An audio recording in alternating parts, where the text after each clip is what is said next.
Boxingego here. If you like this video, make sure you hit the like button and also subscribe to the channel and hit the bell icon on the top of your screen to get notified when the latest new content drops.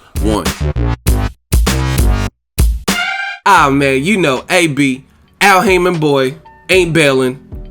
Adrian the Problem Broner says he will never cross Steven Espinoza and Showtime along with Al Haymon. Stay tuned.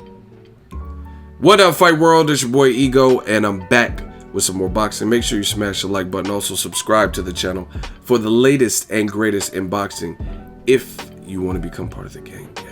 Notification gang, please hit the bell icon. Shout out to the super chats, channel donations, the Venmo donations, and the Patreon family. We working. Now, big shout out to, man, you know, AB, ain't beating him, Adrian Broner. He posted a screenshot from my YouTube video. Shout out for the publicity. Shout out for the free pub on his Instagram, on his verified Instagram account. It was a video I did regarding Eddie Hearn and Broner dissing the deal that Eddie Hearn offered him. So he posted the screenshot to my video, as you guys can see from the watermark, the boxingego.com. And Broner says in the caption, "I will never cross Steven," obviously referring to Steven Espinoza, and Al, referring to Al Haymon. "That's why I'm paid, #facts." And then he tagged Showtime Boxing forever. So, hate to burst some of y'all bubble, but it looks like Eddie Hearn is going to have to dig deeper to recruit fighters for his new platform, the $1 billion venture with DAZN, right? And this is the thing. Eddie Hearn's been in the business, good guy. He's done very well over in the UK as a promoter. His dad was in the business, so I'm sure he's seen the business from all angles at a very young age. In fact, there's this old school picture I've seen of Eddie Hearn, and he's in the locker room of Frank Bruno before one of Bruno's fights. So he's been around the business, but I don't think Eddie Hearn anticipated it being hard or this hard to sign fighters.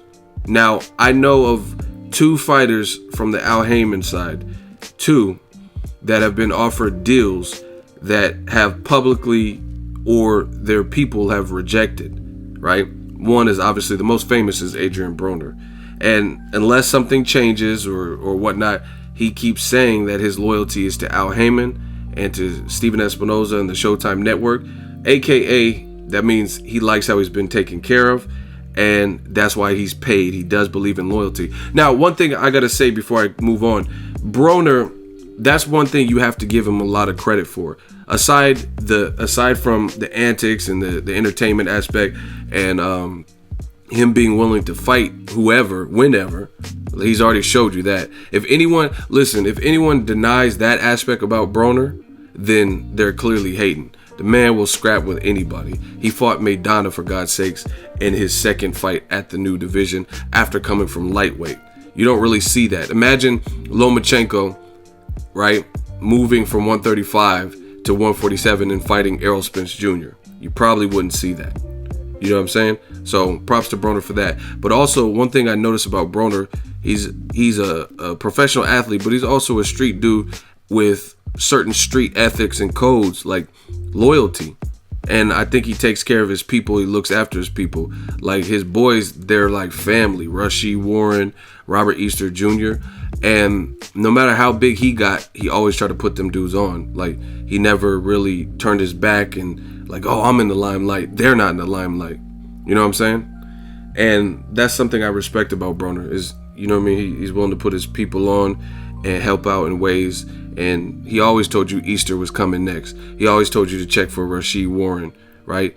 That's just admirable if you look at it with Adrian Broner's career. Slick D's or Dez as another guy, an up-and-coming guy that he has. And he tells you frequently, check for these guys. That's my little brother, Wayne Moolah. Follow him. You know what I'm saying? And he's always trying to put his people on. So I highly respect that about Adrian Broner. And in the case of loyalty, he sounds loyal to Showtime and Al Haymon too. Al Haymon has given him a lot of different looks, and so has Showtime, giving him a lot of opportunities, main events, Barclays, good paychecks. So for Eddie Hearn, like I said, you can't just think you're going to come to America and immediately take over. It's going to take work, because there's a lot of people who've come into this boxing game, from Jay-Z to 50 Cent. Something special. You know what I mean? You got to do something, baby. All these people to come in, but what happened? Where's Rock Nation's big fights? You know what I mean? They don't really have many top fighters. I haven't heard of the last Rock Nation card. You look at 50 Cent and what happened with him in boxing. Sure, he has other endeavors and Power and the BMF show and different stuff, movies. But as far as a boxing promoter, it didn't look like it quite panned out for him. So Eddie Hearn has a jump because he's established in the UK. But as far as the American takeover and all that stuff he was hooting and hollering, at the end of the day, you don't have a stable. So you're going to have to build that up, and you're going to have to build the profile of some of these guys. And another big thing with DAZN is it's unheard of in America, relatively or generally speaking. So you didn't partner with a company who had already created a home base and a platform that everybody knows on this side of the globe. So in addition to having to create, you have 16 dates for American fighters. You can't just put a bunch of UK fighters on the 16 American dates. Now you could put Katie Taylor or something on the card too, but I mean, why would you say you're going to take over America and not put any American fighters on American fight dates on American soil? That wouldn't really make sense, especially when you have 16 dates in the UK, which you would obviously use probably to showcase a lot of your UK talent more so than your American talent. So there's two things working against DAZN that has to be figured out, and figured out kind of in a hurry. You know what I mean? How to get big name fighters that could boost the platform for them, like an Adrian Broner, who openly at this moment has declined and said his loyalty lies with Showtime and Al, right? Get them and lure them, send them a bag that they, I'm gonna make him an offer he can't refuse. You got to do something like that to the point where they are going to sign and don't think twice about it and break their loyalties that they may already have, right? Because you can't get guys who are already under a promotional contract, because that would be illegal, right? So you can't go after Lomachenko, who's a great fighter, Terrence Crawford, who's a great fighter, Ryan Garcia, an up-and-comer, because those guys all have promotional packs with either Top Rank or Golden Boy. So you're going to have to lure one of these guys like Broner, and Broner basically publicly shitted on you and said, no, I'm paid, you know what I mean? I'm happy where I'm at.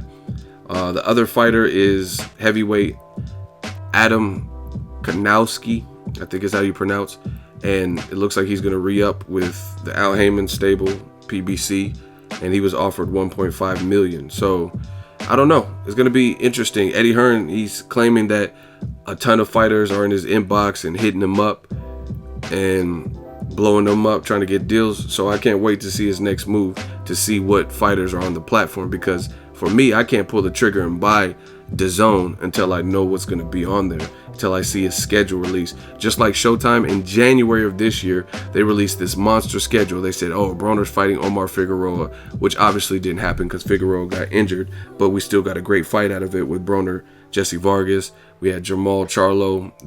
He was there fighting Hugo Centeno. He knocked him out. Badu Jack, who just recently fought Adonis Stevenson. Deontay Wilder versus Luis Ortiz, they were there. That was a classic. Jermell Charlo, who we now know is fighting Austin Trout, right? They just announced Danny Garcia versus Sean Porter agreed to a deal, and they're finalizing the date, most likely for August, early September. So the Showtime things, they got things rolling. And to get people to bounce off, and this is what I've said from the beginning, to get people to bounce from a TV network that is already established, that you've been working for or working with for your recent fights, to this unknown app.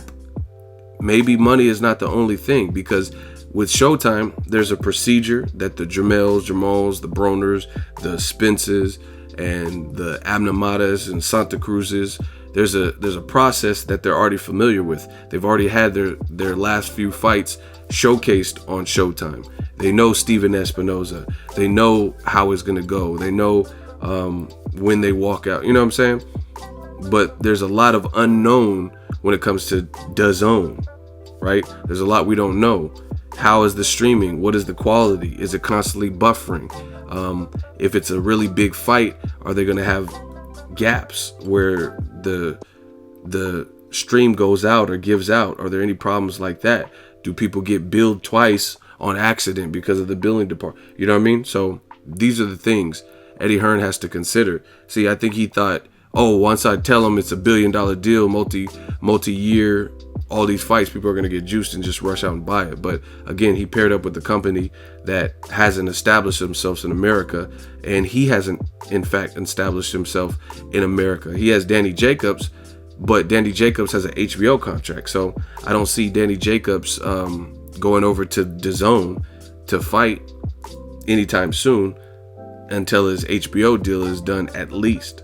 So Broner's telling you Al Haymon is his man, and so is Steven Espinoza, and he's a loyal dude. So let me know who you think Eddie Hearn should gun after and sign. Maybe Keith Thurman or something like that. But it's going to have to be somebody with some momentum, some influence, hopefully like a good record, undefeated record, maybe a few losses, if anything, and somebody with some charisma. Just really someone to spearhead this whole app, because there's a lot unknown. Make sure you smash the like button. As always, hate, comment, and subscribe. Till next video is Ego signing off. So if you enjoyed this video and want more content like this on the channel, you can show your appreciation by going to the PayPal donate button or the YouTube support button, and you can donate any amount that you feel is equivalent to the value of this video. Much more to come. Thank you guys for your support. Boxingego, the future of boxing.